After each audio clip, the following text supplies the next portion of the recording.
حیدرآباد میں SBI ATM پر firing کے بعد 6 لاکھ کی ڈکیتی، بین ریاستی گینگ کے 2 ملزمان گرفتار۔ تلنگانہ کے دارالحکومت شہر حیدرآباد کے قلب میں واقع کوٹی علاقے میں پیش آئے ایک سنسنی خیز واقعے نے سیکورٹی انتظامات پر سوال کھڑے کر دیے۔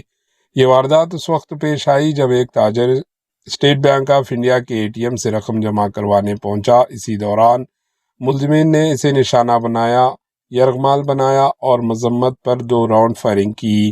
فائرنگ کے بعد ملزمان تقریباً 6 لاکھ روپے نقد اور تاجر کے 2 ویلر گاڑی لے کر فرار ہو گئے۔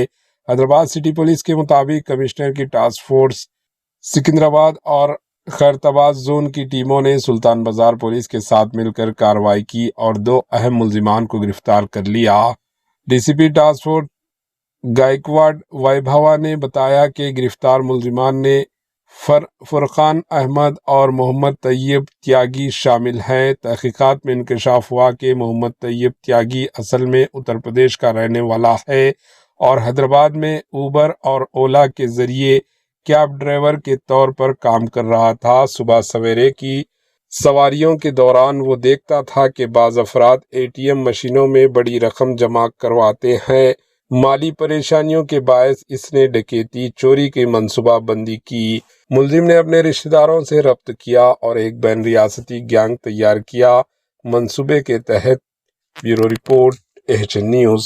సుల్తాన్ బజార్ పోలీస్ ఇద్దరు కలిసి జాయింట్ ఆపరేషన్ లో ఈ రోజు ఈ ఇద్దరు ఆఫెండర్స్ కి అప్రహెండ్ చేయడం జరిగింది।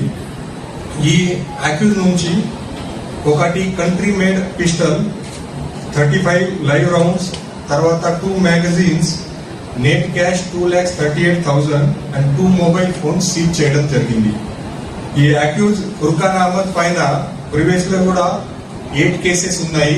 అన్ని మొత్తం యూపీ స్టేట్ లో కేసెస్ ఉన్నాయి। దీంట్లో cow slaughters, electricity theft, 307 murder cases, తర్వాత 5 కేసెస్ ఇంతకు ముందు రిజిస్టర్ అయింది। And second accused Tayyab Tyagi పైన కూడా ఒకటి firearm act case UP state లో రిజిస్టర్ ఉంది।